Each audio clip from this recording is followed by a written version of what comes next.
Hello. If you haven't ever used a 3D printed balisong, you probably think, wow, that must suck.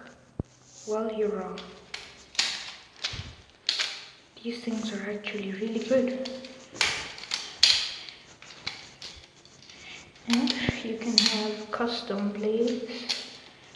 So instead of having it like a regular tan tool like this, or a regular butterfly knife blade, you could actually have like something really dumb or doesn't make sense.